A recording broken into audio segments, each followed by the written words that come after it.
Welcome to Instigators of Change, a Khosla Ventures podcast where we take a look at innovative ideas, the people who come up with them, and those who invest in them.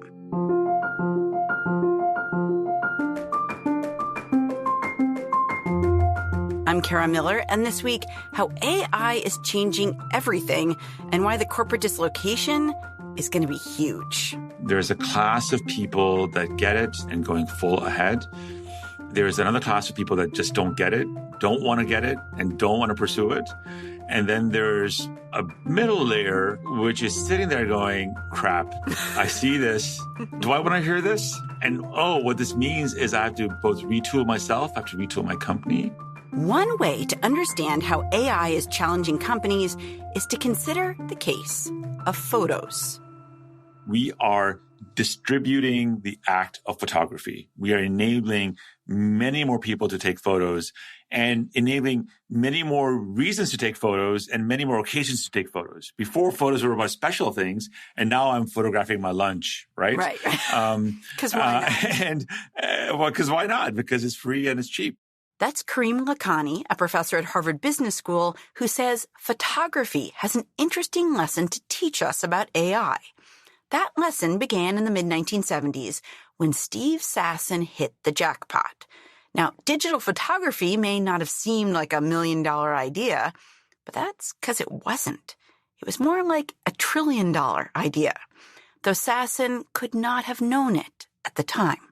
The sad part is that, Kodak, which was the place for photography, Kodak invented all of digital photography, had all the patents in place, and they could not imagine a world where chemistry would be undone by silicon, even though they invented every single thing. Lakhani is a co-author of the book Competing in the Age of AI, and he's written about Sasson's breakthrough, a camera that, ironically, would so shape both photography and the world around it that it would create some pretty tough times for the company where Sasson worked as an engineer, Kodak. They had invested all their managerial staff, all their executive staff was all about running large chemical plants, running photo processing centers. The Kodak moment, right, was all about the photography assets and the chemical engineering assets and not about silicon enabling these things. So even though they invented all of this stuff, they could not adjust their business model to play in this world. But, Lakhani says, there are companies that could and that did adjust quickly. Samsung, Apple, Google. And remember, and this is important when it comes to how AI is upending business, people didn't just switch from using regular cameras to using digital cameras. Their whole concept of photography changed. Most of us in our generations grew up with the Kodak cameras. I'm dating myself, so I apologize. No, I totally remember. You've got 24 shots. And film camera. Exactly. And you would sit there and be, oh my God, I wasted that shot. Oh my God. Right. And then all of a sudden, digital cameras get invented and they were expensive and people started to do things with it. But then the phone and the camera merged. And then boom, the world changed because now digital photography basically said you can now squander the art of taking photos. Photos themselves were much less valuable, but the fact that they could be so easily taken, it spawned a raft of new companies. Since photographs were cheap and they were everywhere, well, why not use them for things no one had ever thought of before? But the companies that figured out how to navigate this new landscape and extract what was really valuable from the avalanche of new photos, they tended not to be the companies that understood traditional photography. Lakhani worries the same thing is happening in the AI revolution, which, by the way, is enriched by your photos. Some companies, young and old, get the massive paradigm shift that's happening, but others really don't. This is work that, Marco Iancidi and my colleague here at Harvard and I've sort of been thinking a lot about for the last, now 8 years. We started a course in the MBA program in 2013 called Digital Innovation and Transformation, before digital transformation was a thing. And what we realized was that when we dug deeper into these companies and what they were doing was that AI was not just the feature set that it was enabling, right? Like, oh, I can now, like the latest Google Pixel phone can auto erase somebody that you don't want in your photo, right? It's not just a feature set. It's a way of actually organizing your company in the sense of your investments are now in data scientists and data pipelines, right? You're now thinking a lot about how these data pipelines work, how you can scale to, billions of images, right? And that's just the scale we just have not thought about before. So how do you scale to these kinds of lots of people? You are now running organizations that are really self-service, right? I can't really call 1-800-Facebook and get help for my photos, right? I can't call 1-800 Instagram or Snap or TikTok. It's a very different model, the way in which you serve customers, what you serve them with. So your operating model is very different. But also importantly, your business model is very different now too, because many of these companies have gone to one where you create the core service and core value generation for free for consumers, let's say, and then you are now monetizing in other ways. And one monetization that is, very controversial now, but has been very powerful and very profitable is advertising, right? I can now advertise because I've got all these users engaged on my platform around these photos, around these kinds of activities. And so the very nature of what the product does, what the product serves, how you make money of it, the value you generate, but then how you actually produce the product or service has changed because of AI. One thing you talk about that really struck me is that when AI is kind of running through the core of a business, one way in which it changes things is, there are humans around, but they are not the people in real time, or they are not the entities in real time that are thinking like, how much should that flight be? Or how much should that product be? Or what product would you like next, right? They set it up, but they aren't the real-time actors anymore. Yeah. And I think this is one of the big things that I think executives in all types of organizations need to get their head around, where you want to build a end-to-end digital system where all of your operations are done digitally and done through algorithms. And this goes back to the argument we make about what AI enables, and you want to build for sort of scale that is unimaginable. And so I ask this question in exec ed when I'm working with companies and their executives when they come to our campus, or nowadays on Zoom. I say, how many stock keeping units or SKUs do you think Amazon has? And people say, 1 million, 2 million, 3 million. Some will be brave and say 50 million. Well, globally, Amazon has 600 million SKUs. Wow. I mean, that scale is just unimaginable. How do you run a business with 600 million SKUs? You can't run this on a spreadsheet. You can't send this on an email file to people saying, here are all my SKUs. You can't even have enough product managers making decisions about pricing for 600 million SKUs. It's so many, the number's so high that I'm trying to think, what is that? That's like a product for every person in America twice, like 2 Americas, right? Yes. Isn't that, this is crazy to think about. Yeah. And so when you think about that scale, there's 2 things to note. One is there's no way we can serve that scale with our traditional businesses, because we would need half of America working for us, right, to be able to do this. But secondly, this is what digital technologies enable. You can get to this kind of a scale so quickly. And so in order for you to do this at Amazon, right, they set guidance and they set parameters, but the day-to-day decision-making around pricing and what happens is done mostly through machines. The managers are keeping track of the machines and anomalous stuff pops out to them. But the pricing all the way to the warehouse fulfillment is being done through machines. And now, even as we know, in Amazon warehouses, it's all robotics, more and more so. Right. And so because the scale is such that we just can't throw enough bodies at it, and we can't throw enough intellect at it. We actually have to enable the algorithms to do that. And so for companies, then, it means a totally different view of how you would run your organization. The managers are the ones who are designing the system, parameterizing the system, making sure it's working in the way it wants to work, making sure it's not drifting into crazy territory, and we can talk about that soon. But the work is being done by machines. And that forces you to have a fully digital system, because you can't have digital, analog, digital. That'll be an analog system. You need a fully digital system to be able to pull that off. And what's striking too, and what kind of indicates this sort of turning upside down of the way business has been done for a century, is that normally big has meant sometimes unmanageable. Yes. I think you write about you go into a store and if they just sell fishing poles, they might be able to help you out. But if they sell fishing poles and baby clothes and ear warmers, the person's like, yeah, I don't know. Right? I can't help you. There's too many stuff. I can't get my mind around that. And yet big in this sort of AI world is good. Big, instead of being unmanageable and getting to the place where quality goes down and everything, big helps you. Explain that a little bit, but I find it such an interesting, turning on its head of the way things used to be. Yeah. And what I would sort of say is that there's three elements to the big, right? One is the scale side.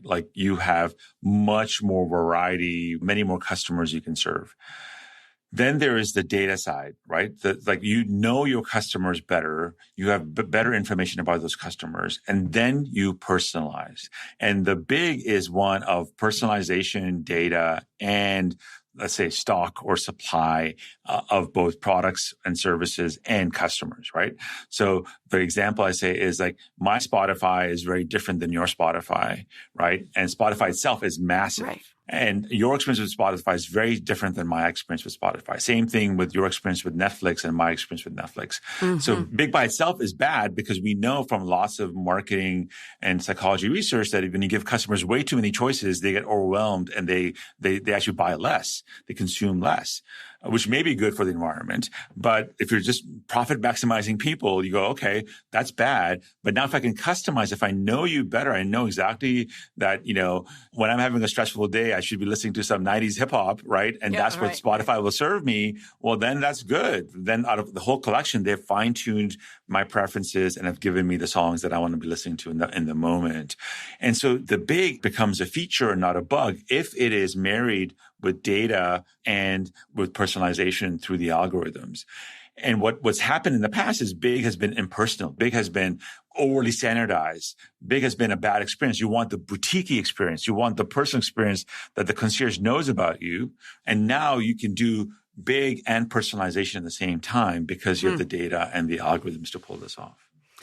So, obviously, if there was no internet, we wouldn't have had social media and online retail and we're talking about Amazon like that. That's a whole business, but built on top of a technology.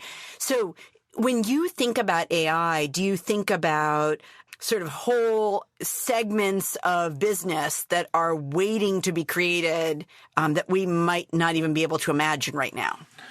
Yeah. And, look, I think I had my good colleague at Flagship Pioneering, Jim Gilbert, and we were chatting a bit about this. And what he said is if in 2001 you went to the leading companies and you said, I'm a time traveler, in 2022 now, I'm going to come back to you and tell you what the future is. You're going to have companies with trillion-dollar valuations. You're going to have companies with billions of customers. You're going to have hyper-personalization. People would look at you and go, are you nuts? This is unbelievable. What are you talking about? And just imagine the world of AOL that we were living in and the world that we're living in now. We've sort of inched our way into it over 20 years, but it's a fundamentally different operating model and a business model. And smart executives, smart academics at that time, smart VCs at that time, smart entrepreneurs would not have imagined what we are living through now. And so my belief is that I can't do the forecast 20 years out, but what lies ahead is even more so. I believe that the rate of change in technology, but also businesses and business models is at such a pace that we can't even imagine what that will look like, but it'll be very different. But it's going to be enabled through, again, these core technologies of digital data and algorithms and AI, but it's going to be profoundly impacting the way we run our companies and how we run our companies. I know that you and your colleagues at Harvard Business School have talked to people in leadership at very small companies, big places like Disney and Microsoft and NASA. How good do you think leaders are at adjusting their minds to I think what you see as like a big, big shift in how companies are run. So, when I was doing my PhD in the 2000s, early 2000s, one branch of folks interested in digital were talking about the digital divide. And they were really talking about the haves and have-nots when it comes to access to the internet, access to compute. And there was an inequality story basically driven by income and race. And that became the term. I think there's a similar digital divide among executives. There's a class of people that get it, that understand it, are embracing it and going full ahead. There's another class of people that just don't get it, don't want to get it, and don't want to pursue it. And then there's a middle layer, which is sitting there going, crap, I see this. Do I want to hear this? And what this means is I have to both retool myself, I have to retool my company. Yeah. And so I see now, before it was those that got it and those that didn't get it. I think in 2022, there's those who get it and are embracing it and going full speed. But then there are a bunch of people who get it, but need, sort of the red pill with lots of courage to drive the change they need to do. And change is hard. We can't laugh at them because change is super hard. It's really hard because it's up and down your whole organization, yourself, your board, your executive team, your customers. Everybody has to change in this world. And the thing is, before maybe it was the media sector, or before it was maybe, in a small patch of retail, or before it was the photography industry. Right. So it was like the change was sort of limited to particular sectors. And then we would sort of look at them and go, oh, poor cell phone business. Oh, look at what happened to Nokia, and so on and so forth. Right. But now it's endemic. Like it is everywhere. All economies, all companies are facing the same kinds of pressures. And so that's the thing that I think I see many executives are getting the sense that this is important, but now they need both the courage to do it and then, sort of a toolkit on how to make that change happen. Let's take a quick break here while you consider the notion of whether to swallow the red pill. I'm going to be right back with more from Karim Lakhani, the co-author of Competing in the Age of AI. He's also professor at Harvard Business School and principal investigator of the NASA Tournament Lab. Lots of people are thinking about making a career change right now. If you're one of them, take a look at one of the companies in the Khosla Ventures portfolio. KV companies seek to fundamentally change how industries work, from health, finance, future of work, to transportation, energy, and even space. Check out khoslaventures.com/jobs. That's khoslaventures.com/jobs. And now, back to Instigators of Change.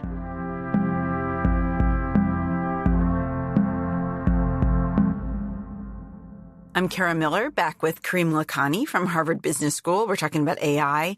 And I want to return to this notion of big and the idea that maybe once big was a disadvantage. Like, oh gosh, I've got this behemoth company. How do I deal with it? And now it gives you an edge. And I wonder how significant is that advantage? Because a company like Amazon knows a lot about me. Google knows a lot about me. Facebook does too.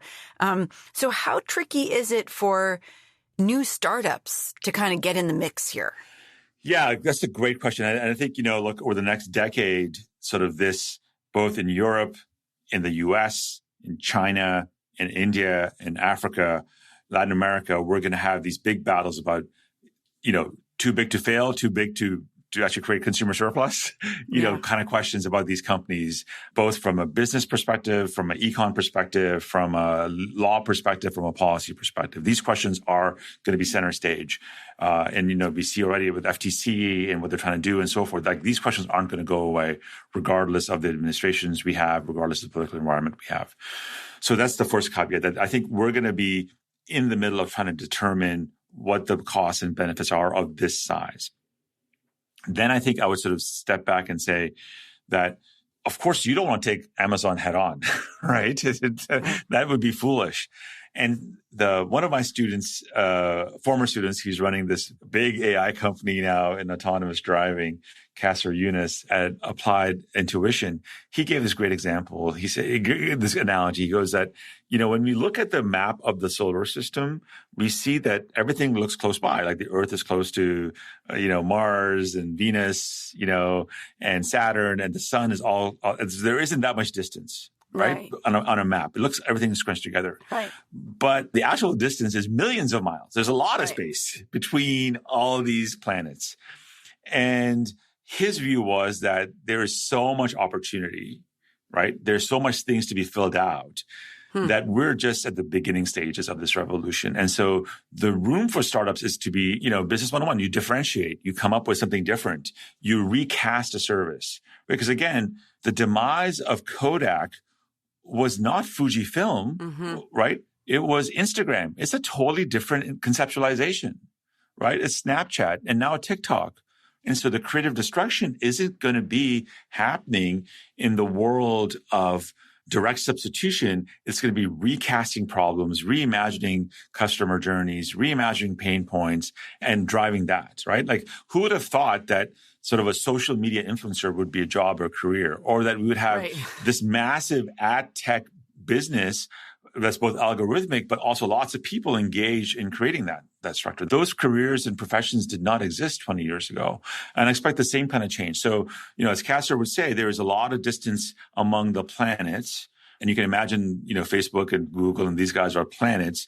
There's a lot of distance among the planets. And of course, you wouldn't go head on. And so I think, the example I like to give, takes us out of tech and brings us to the current pandemic.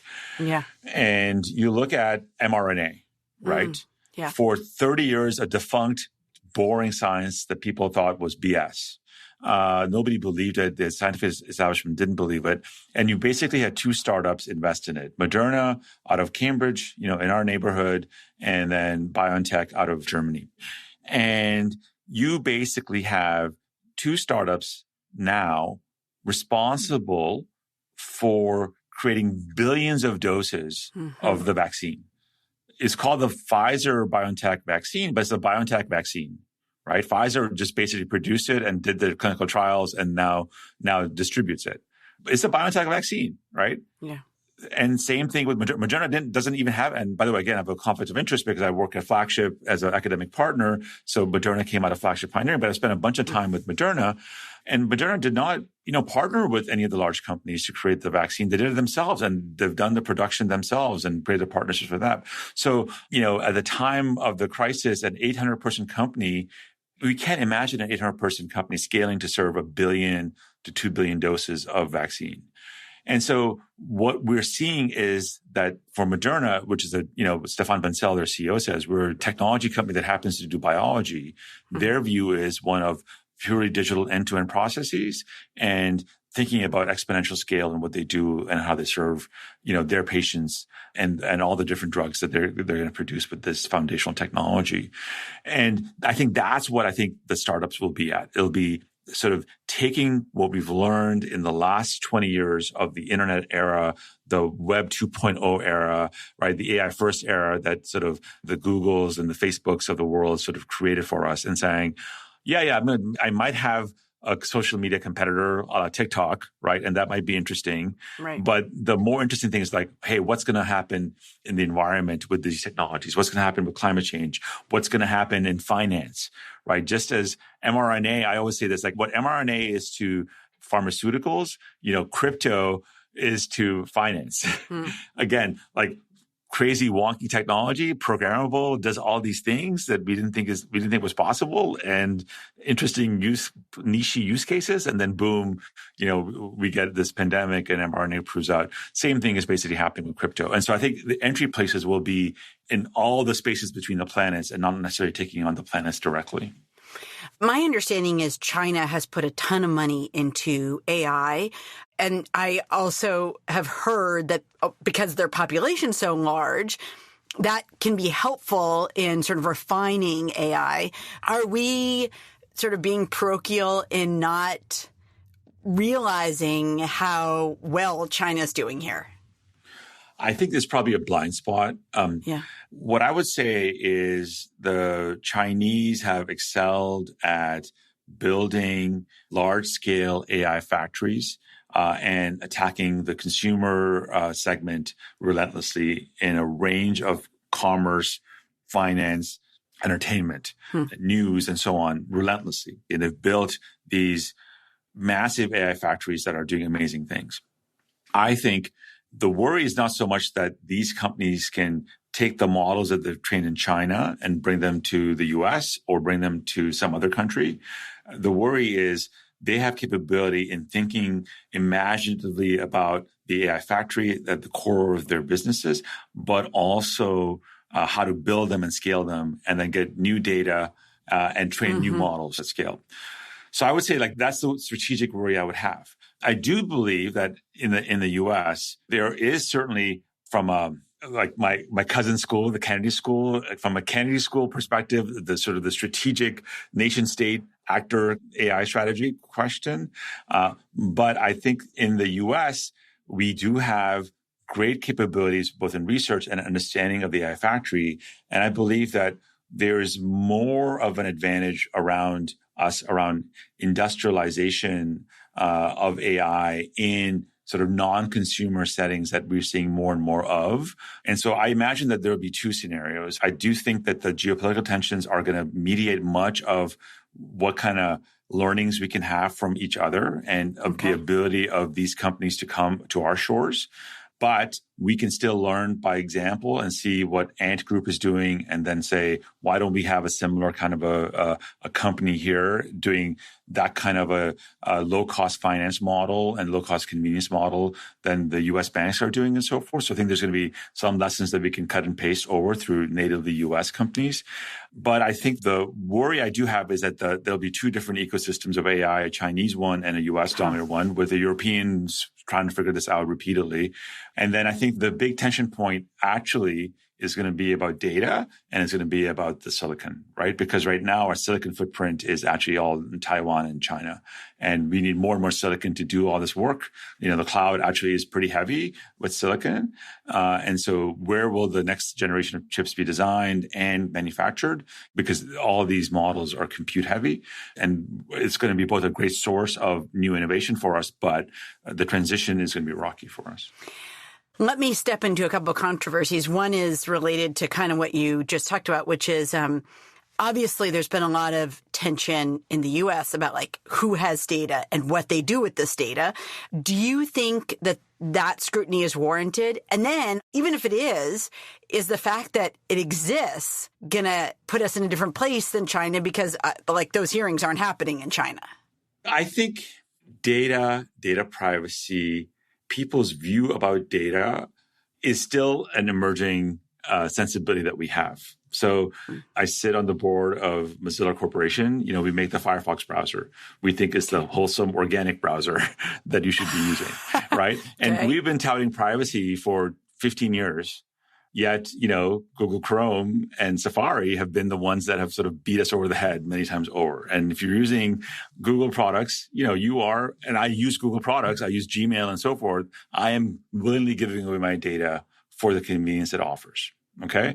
So one thing is that I think people have this conversation around data and it's very fuzzy. So let's just sort of break things apart first, right? First is the most common use case of data right now is, you know, again, you're using Google or Facebook or TikTok or Amazon, whatever. And what are they doing? They're saying we can create a better experience with our products if you give us access to your data, right?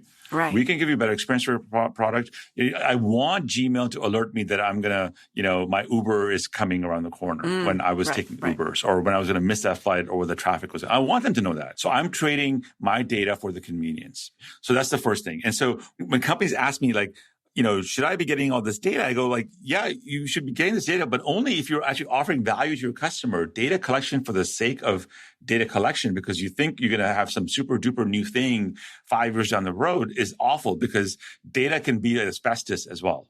Because if you have a breach and you expose your data to hackers or whatever, customers are going to be pretty upset at you and so forth. And it's going to create liabilities for you in the future. So data for value matters. Second is, it's not clear that people actually understand privacy. So again, back to my example, we've been preaching privacy as a core feature of Firefox for some time, but customers preferred the convenience that the Chrome browser offered and other more data-intensive products offered them. And then in a range of social psychology experiments that colleagues at MIT and at Duke and at HBS have done, they've shown that, literally you can get very personal data from people for cookies. Literally for cookies, right? Social security number, birthdays, offer smart undergrads at MIT chocolate chip cookies, or actual cookies. I thought you meant No, exactly. No, literally for actual cookies, they will give you. To be fair, I hear you when you say chocolate chip cookies. Okay, right? Go ahead. Exactly, right? And so one of my colleagues, Leslie John, faculty member at HBS, she's done some amazing studies with real life people where she shows them, You Were So Bad website. And, a very official looking website. And she's asking very personally intrusive questions. And guess what?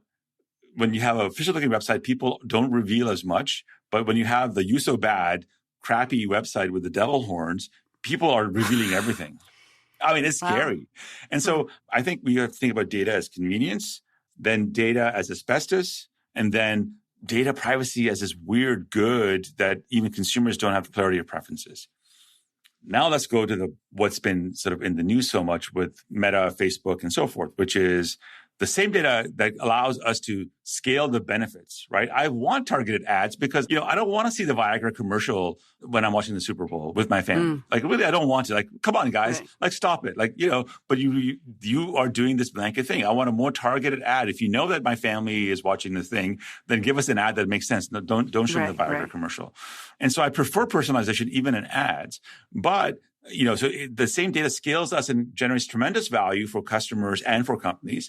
But the same data, if misused, a la filter bubbles, a la politicization and so forth, can lead to as much harm as well. And that's, I think, the world where we're getting to, because the same algorithms, the same basic scientific concepts that allows Netflix to keep showing you more and more rom-coms over and over again, to me over and over again, can then also be used at Facebook to radicalize you, right? Or on YouTube to radicalize you. And I think this is where sort of like, have we thought through the consequences of all of this data about individual users and preferences being then exploited? Our book came in January 2020. We have a chapter around the ethics of digital scope and learning. And we start with the vaccine controversy pre-pandemic, right? That's right. And what we said is like, there's no like vaccine cabal, anti-vaccine cabal inside of Facebook or Google or YouTube or at Amazon. It's literally their algorithms basically saying, oh, you are interested a bit about learning more about vaccines. So we've seen that people engage more with content that is anti-vaccine content. So we'll show you a little bit of that. Oh, you read more. Oh, we'll give you more. Oh, we'll give you more. It's the same set of models that work at Spotify and Netflix, right? It's literally the algorithms doing the thing, but algorithms are immoral in that sense. Mm-hmm. But the engineers, the managers, the folks that are responsible for these algorithms did not think through those consequences. And I think, from the Facebook whistleblower, again, an alum from our school, Frances Haugen, right? She would say that no, in fact, it was willful. Some of the senior management went ahead and did it knowing what the bad consequences were going to be. And I think that's where the ethics around AI and data become so important and interesting.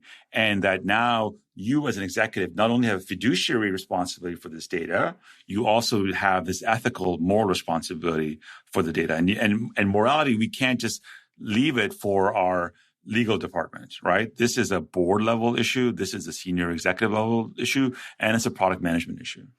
A final question about a controversy, and I could ask easily about 50 more questions, but I'll just ask you this one more, which is, I feel like for the last easily 10 years or so, we've talked a lot about the sort of coming apart of the haves and have-nots. And I wonder if when you think about the change in firms that we've talked about as AI comes into the core of small companies, big companies, does that really change the employment picture in the U.S.? And if it does, what do you think the ramifications of that are? Yeah. And, like I'm no macroeconomist. So whatever I'll say, caveat emptor, it's purely speculation.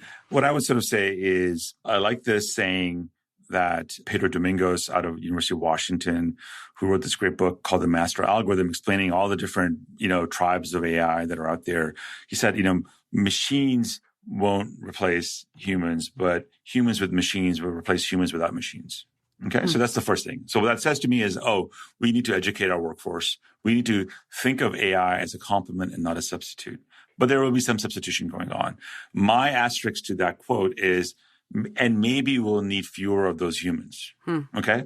So will there be displacement? Yes. Do we need to re-educate and retrain people? 100% yes. Is it the retraining for just one class of people? No, it's in fact society-wide, economy-wide, and so forth. So that's the first thing. Then let's add on what's happening currently. We are in this world of the Great Resignation. We can't hire enough people. And so if there's now these structural shifts in the U.S. labor market, and also that the U.S. labor market is going to be shrinking over time, right? And so that what we'll be thinking about is less and less workers available for more and more work, then the way to solve that problem is through productivity. And again, I think AI is going to help us with that productivity. So then that's like, interesting. Now that I can't hire people to do room service, I'm going to bring a robot to do room service.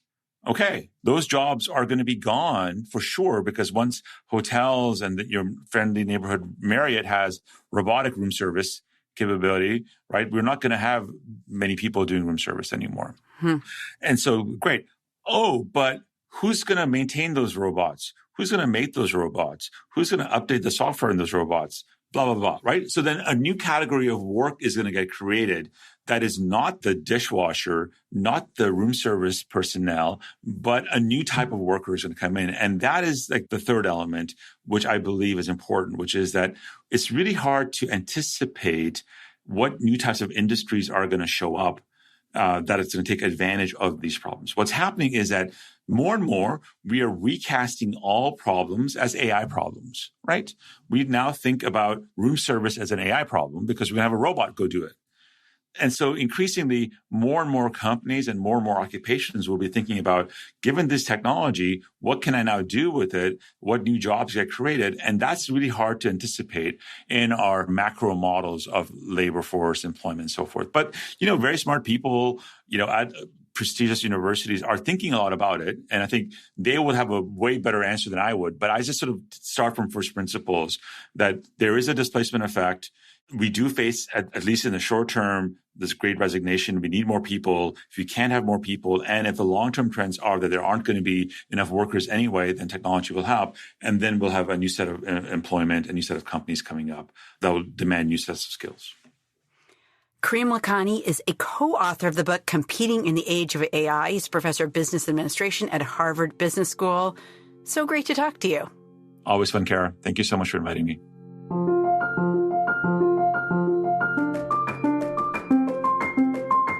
And thank you for being here.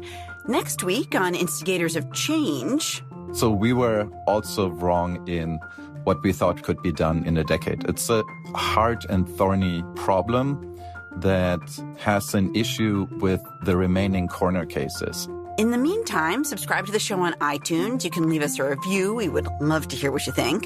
And if you're looking for a recent show of ours that you might like, check out the episode on why big money makes big bets. It looks at why venture capitalists make the investments they do, how that could be changing, maybe for the good, maybe not. I'm Kara Miller. Our show is produced by Matt Purdy. I will talk to you next time.